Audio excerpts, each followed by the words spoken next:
Mesdames, Messieurs, bonsoir. Voici les titres du journal. Des prescriptions pour achever tous les chantiers en cours au Cameroun.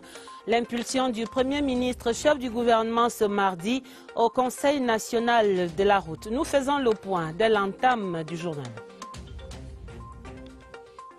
Des fonds pour apurer la dette intérieure, 50 milliards payés depuis ce lundi au PME, un bol d'air précieux pour l'économie nationale, entendra-t-on dans ce 20h30. Et puis des lauriers en vue pour Djaïli Amadou Amal. Le Cameroun croise les doigts pour l'écrivaine finaliste au prix Goncourt reporté pour confinement à Paris. Ce sera dans la fiche littéraire de ce journal. Voilà pour les titres. Développement après ce message.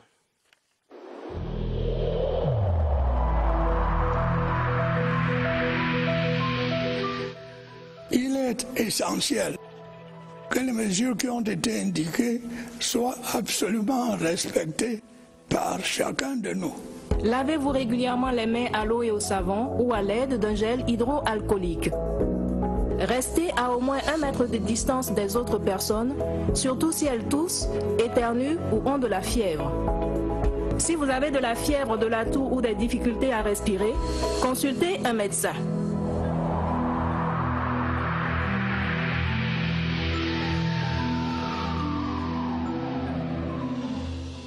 Coup d'accélérateur dans le secteur routier. Le Premier ministre, chef du gouvernement, imprime une nouvelle dynamique pour parachever les chantiers en cours.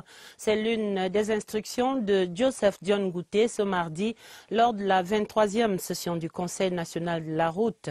L'autre directive essentielle prescrit l'impératif de la maturation des projets routiers avant le lancement des appels d'offres.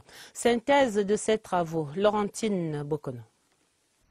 Le gouvernement fonde beaucoup d'espoir sur l'étude de faisabilité attendue du ministre des Travaux publics en vue de la création d'une usine locale de production de bitume et des stations publiques de concassage. Le bilan en noir et blanc présenté à l'ouverture des travaux par le Premier ministre chef du gouvernement Joseph Dione Ngouté sur l'état des infrastructures routières au Cameroun pourrait également s'améliorer.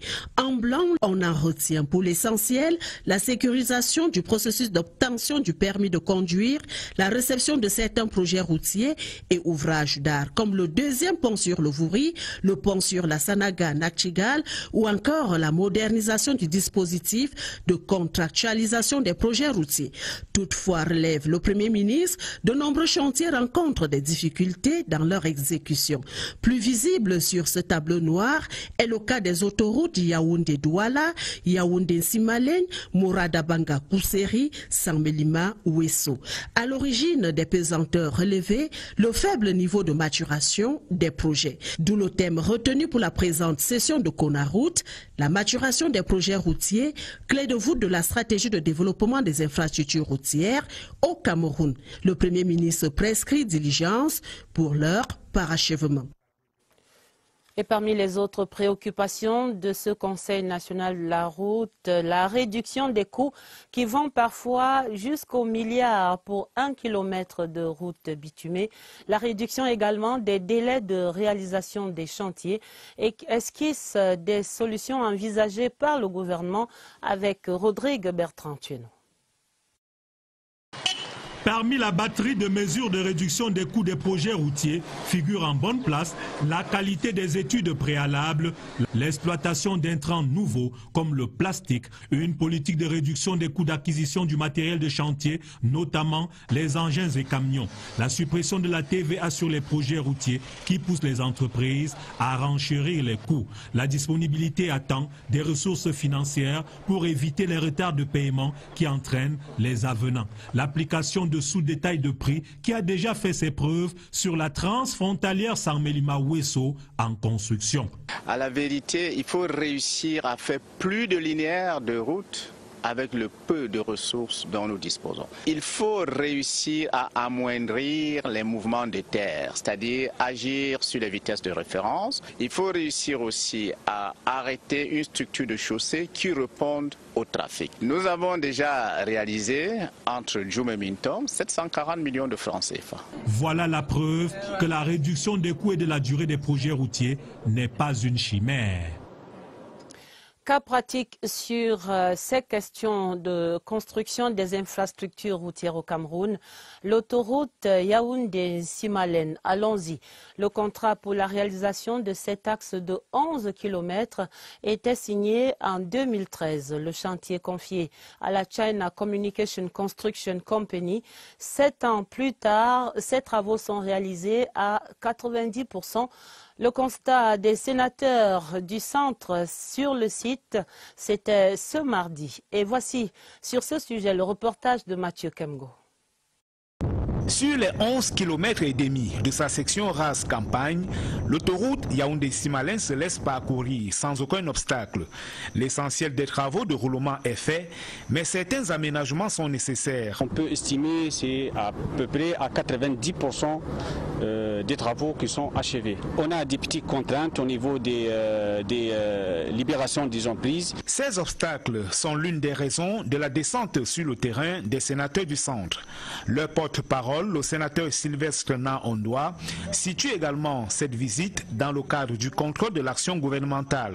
Nous avons, après cette visite, à faire des actions auprès des collectivités territoriales décentralisées qui sont concernées pour les amener à intervenir auprès des populations pour que ce problème soit résolu. Au cours d'une séance de travail, les responsables du ministère de l'Habitat et du Développement urbain ont salué l'initiative des sénateurs et dit leur détermination à mener ce chantier jusqu'à son terme.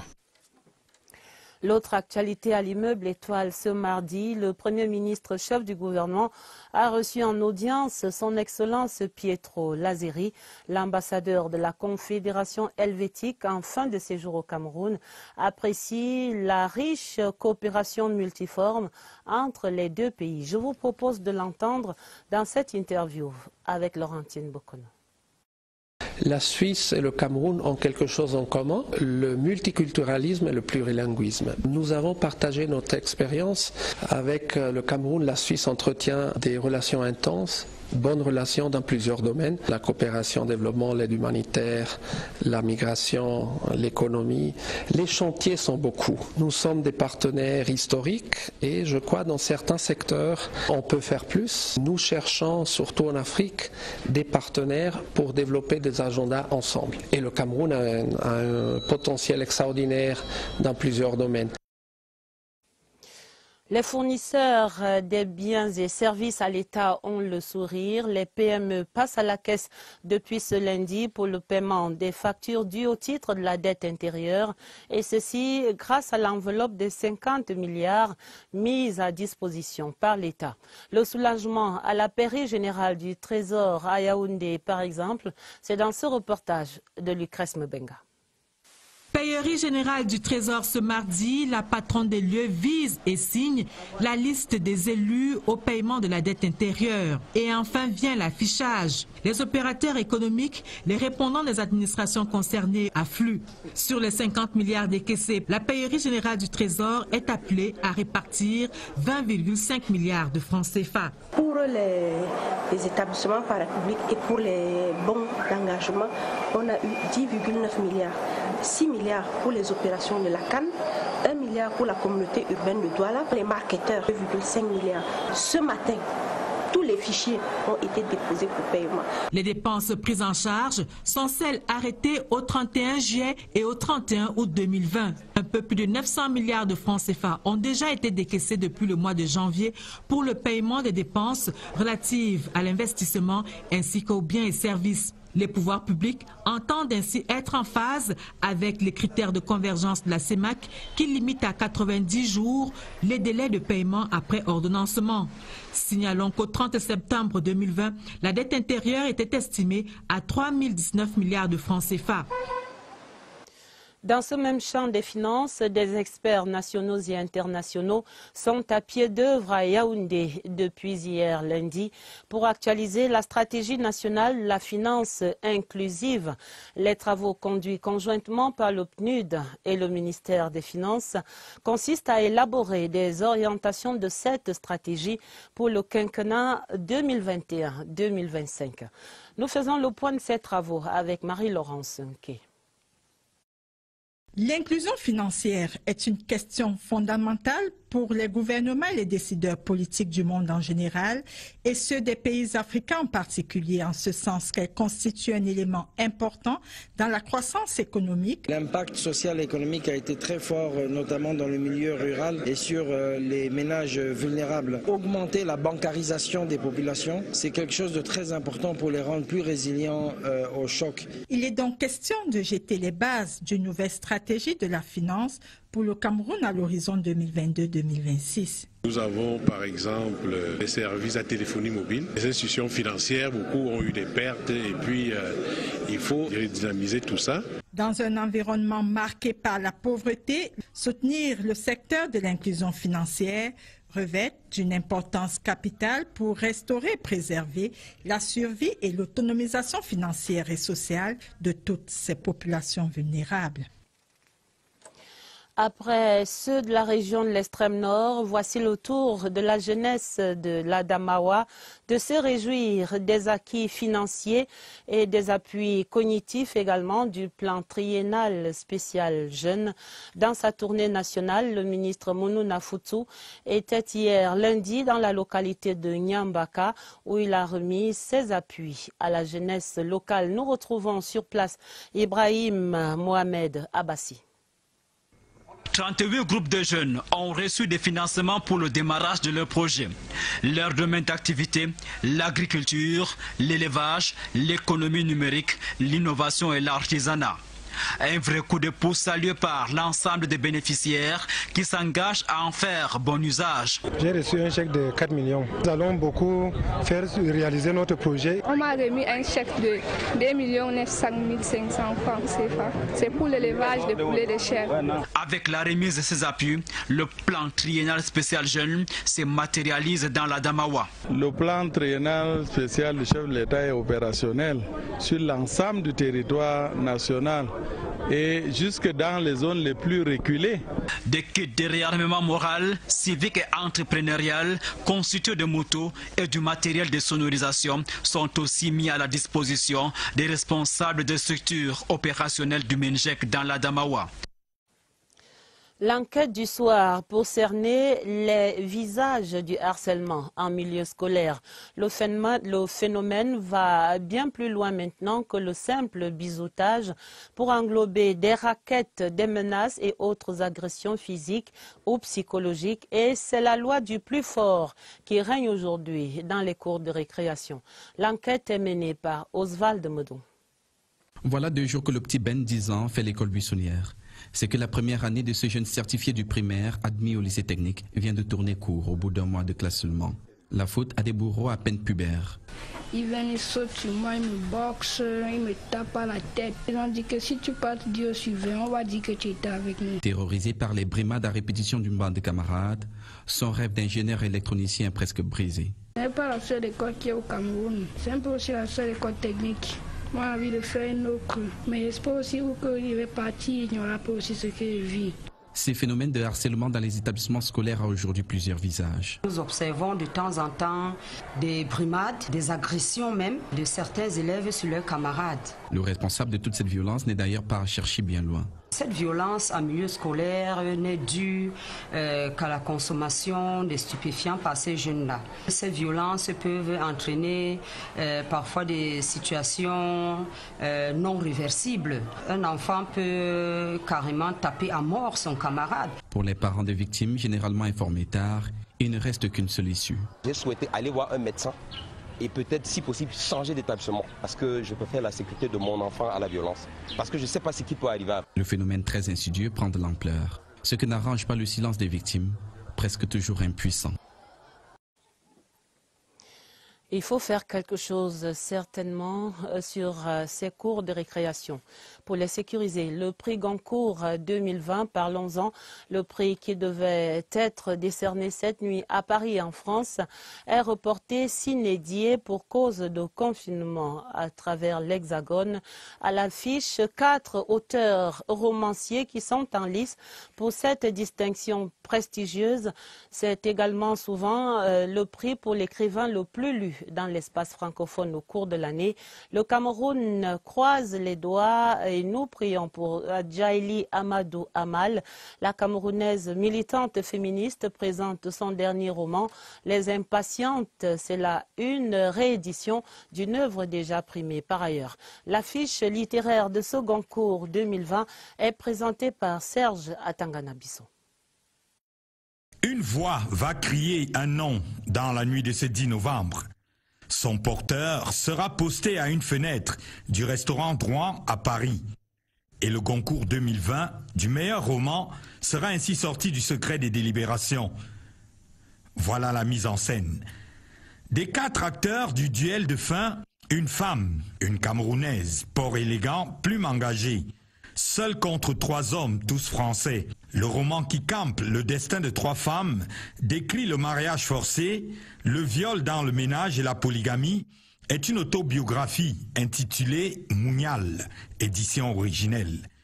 Sous ce titre, Djaïli Amadou Amal a déjà décroché le prix Orange du livre en Afrique.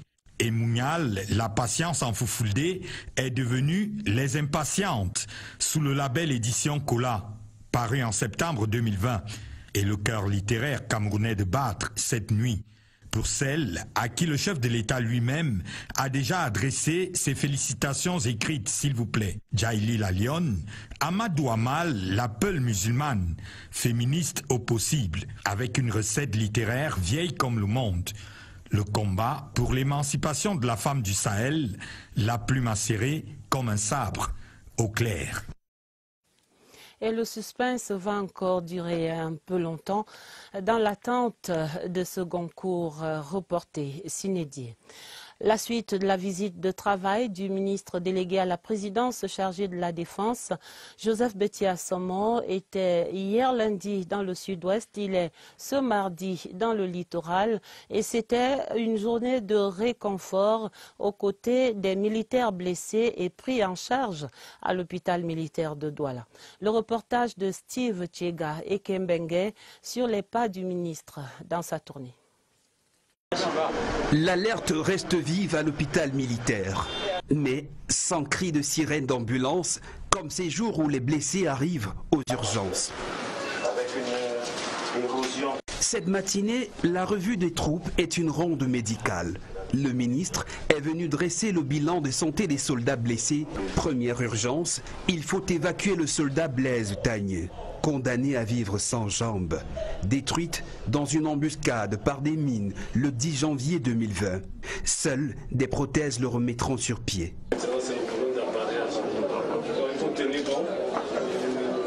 Les mots du réconfort, c'est aussi pour Sandra, son épouse. L'assurance a remplacé les angoisses de ces soldats, encore sur le lit de leur peine, partagée par la hiérarchie militaire solidaire. Je voudrais donc rassurer les personnels blessés. Ils vont être remis à la disposition des divers commandements auxquels ils appartiennent. La santé militaire est aussi sensible aux blessures invisibles du traumatisme. Plus de psychologues viendront à leur chevet pour qu'ils ne soient pas des blessés à vie. Le chantier de l'immeuble siège de l'Assemblée nationale, évalué à 2 jours de l'ouverture de la session parlementaire de novembre, le comité de suivi de ce projet, conduit par le vice-président Théodore Dato, était sur le site ce mardi. Le point de presse de fin de la visite, c'est dans ce reportage de Pulchéri Athé. Le nouvel immeuble siège de l'Assemblée nationale est un complexe architectural futuriste dont l'ossature est constituée de 4 grands bâtiments pour une superficie bâtie de 37 500 mètres carrés. Depuis le lancement des travaux en décembre 2019, l'on en est à la finalisation de la première phase consacrée à la fondation. La séance de débriefing d'après-visite a permis au comité en charge du projet de relever les difficultés qui entravent la bonne exécution des travaux qui accusent déjà un retard de 5 mois. Il y a le Covid, les techniciens chinois qui devaient venir en grand nombre n'ont pas pu venir. Le site fonctionne maintenant en confinement. Il y a une petite partie du site qui est occupée par le président du conseil économique, encore en place. Malgré ces difficultés, le président du comité en charge du suivi du projet, l'honorable Théodore Datou, rassure, le chantier atteindra sa vitesse de croisière dès la fin du mois de décembre 2020 et le délai de 42 mois sera respecté. Le projet de construction du nouvel immeuble siège de l'Assemblée nationale d'un coût total de plus de 54 milliards de francs CFA est un don sans contrepartie de la République populaire de Chine au profit du Cameroun.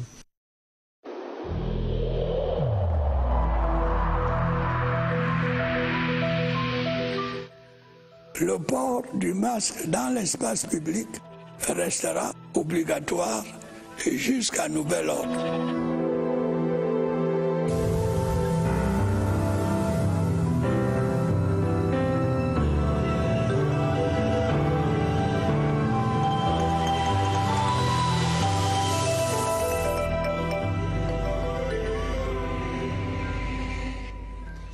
Le Cameroun en guerre contre la pandémie du coronavirus, le Covid-19 qui ne passera pas par la tanière des lions indomptables.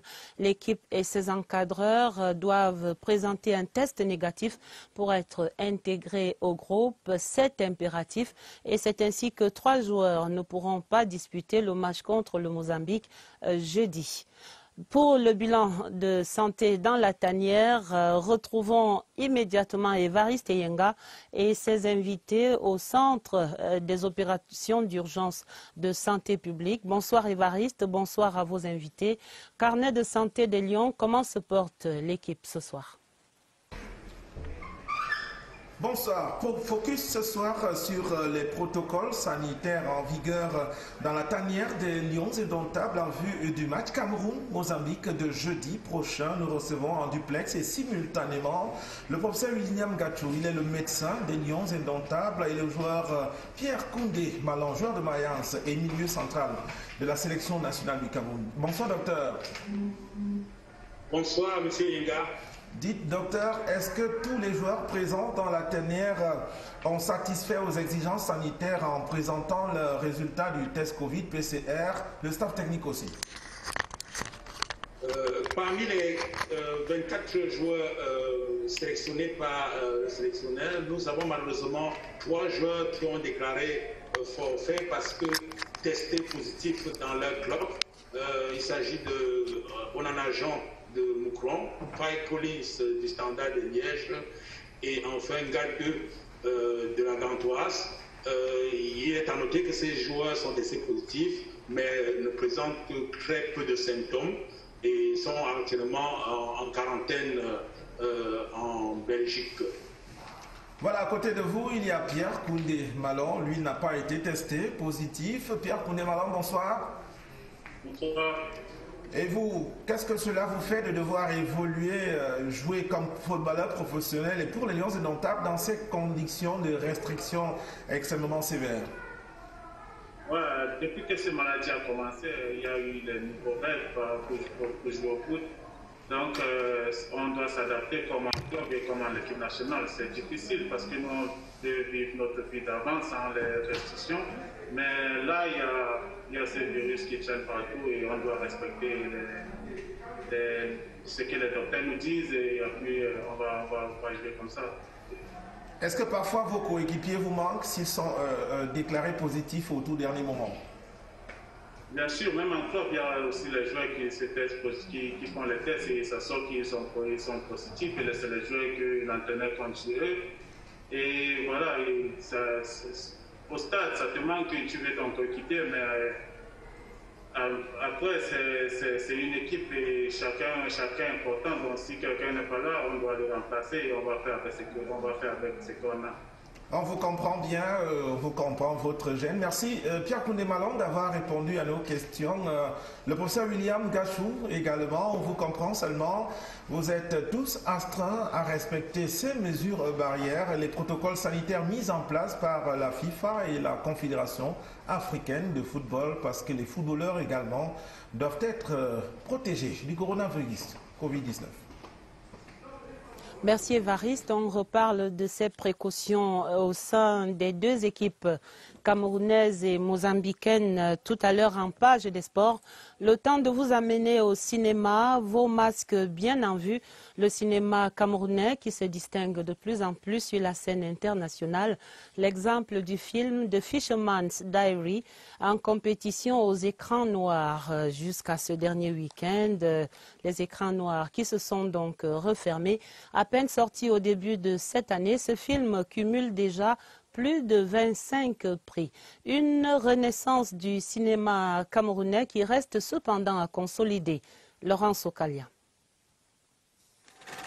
Voici le film tant attendu, celui qui raconte les décomptes du 7e art camerounais, des prémices jusqu'aux délices du présent. Ça tourne en boucle sur les petits écrans.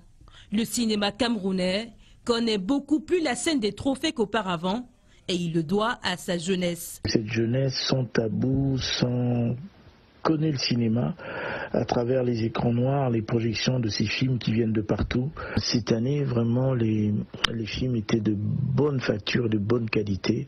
Avec ce beau jeu de rôle, l'image et le son, le popcorn passe on ne peut plus mieux. Là, on a envie de se regarder, même si la concurrence hausse aussi bien le volume. Quand on ne regarde que les Camerounais entre nous, on se trompe. Comparer juste les pays voisins. Je dis, ils ont la qualité aussi, hein. Vous n'êtes pas en avance. Il y a un travail énorme qui est fait par les jeunes. Pour moi, je salue ce travail-là. Ce vent nouveau pourrait emporter le cinéma camerounais sur les marches des Oscars. Ça, c'est le... Exit en tout cas ce bon cru de la 24e édition des écrans noirs. Le rideau est retombé sur le festival ce dernier week-end. Mais déjà, le délégué général du festival Bassek Bakobio envisage la 25e édition et ce sera le 25e anniversaire du festival. Le film de cette perspective avec Barbara Padjama. Tout un quart de siècle a marqué en noir sur blanc à l'écran. On est en train de vouloir faire des photos des 25 ans, montrer, avoir les 25 ans des écrans noirs. La scène de 2021 se prépare. Au lieu de 7 comme à l'accoutumée, cinéastes et cinéphiles vivront 10 jours intenses de 7e art. Avec un colloque, avec un marché de films revenu en présentiel, puisque cette année, nous avons été pour la plupart des temps en virtuel. Et c'est cela qui va être l'essentiel du menu, je crois, de 2021. Avec sa belle prestation cette année, le cinéma camerounais peut encore faire des étincelles à cet anniversaire. Nous avons été très contents de la production, la programmation du film camerounais cette année et nous espérons qu'il en sera ainsi. Alors par rapport au reste... En clin d'œil, 25 vieux films seront remémorés à l'écran. Une bonne vingtaine de films qui ont marqué les 25 ans des écrans noirs. 25 ans, ça promet. Et Écran Noir a déjà lancé le compte à rebours. Area Assurance qui présente ses produits aux populations des régions du littoral et du centre. La campagne de communication est expliquée ici par Clovis Chamambo de CRTV Centre. Indemnisation rapide, tarifs compétitifs, spontanéité et proximité, Area Assurance assure depuis 13 ans déjà avec plus de 14 milliards de sinistres payés. La grande campagne de communication institutionnelle et de vulgarisation des produits assurantiels permettra de faire de cette compagnie un champion national. 13 ans après, c'est d'avoir un sentiment de satisfaction parce que nous avons cette fierté, n'est-ce pas, d'avoir pu, n'est-ce pas, tenir pendant les 13 ans, mais surtout d'avoir mis au cœur de notre clientèle cette confiance, d'avoir, n'est-ce pas, dans les faits, respecté la parole donnée. Donc cette campagne est là également pour le dire merci et une fois de plus nous engager, c'est un nouvel engagement, pour les années à venir, pour une belle aventure. Son slogan, le respect de la parole donnée n'est pas fortuit. AREA fait partie des compagnies phares. Il suffit d'avoir une carte AREA et vous avez droit à tous les médicaments prescrits par votre médecin en pharmacie. Et nous, le nerf de la guerre, c'est le paiement. Un simple SMS, vous recevez votre chèque. Donc j'avoue, la satisfaction est totale avec AREA et j'espère que ça va bien continuer. La campagne publicitaire s'étendra sur 3 mois avec l'objectif d'entrer davantage dans les cœurs. Nous avons un programme notamment sur les multirisques qui tend à aller toucher le particulier là où il est. Chez AREA, même le particulier qui vient, il peut souscrire son assurance maladie. Nous lui délivrons une carte QR code qui lui donne un accès direct aux soins. Assurance santé, assurance caution et assurance multirisque, confiance totale avec AREA Assurance. Juste un mot de sport avant de refermer ce journal pour parler des éliminatoires de la CAN 2022. Les Lions indomptables et les Mambas du Mozambique préparent à Douala le match de jeudi. Ce mardi, c'était journée santé avec des tests anti-Covid pour les Mozambicains et deuxième séance d'entraînement pour les Lions indomptables. Nous sommes donc à 48 heures du match et nous reparlerons certainement de cet événement demain. Et à jeudi également, le jour de ce match qui se jouera, annonçait le ministre des Sports, qui se jouera à huis clos et avec un accès très restreint. La fin du 20h30, le journal était préparé avec la collaboration de Augustin Bichoka et de Augusta Ngononga. Vous aurez un autre journal à minuit présenté par Dieudonné Sra et Gilbert Ongeni. Retrouvez immédiatement après le 20h30 Olivier King Moli sur les berges du Vouri à Douala. Vous aurez avec lui par ici le débat économique. Très belle soirée sur la CR TV et à demain 20h30.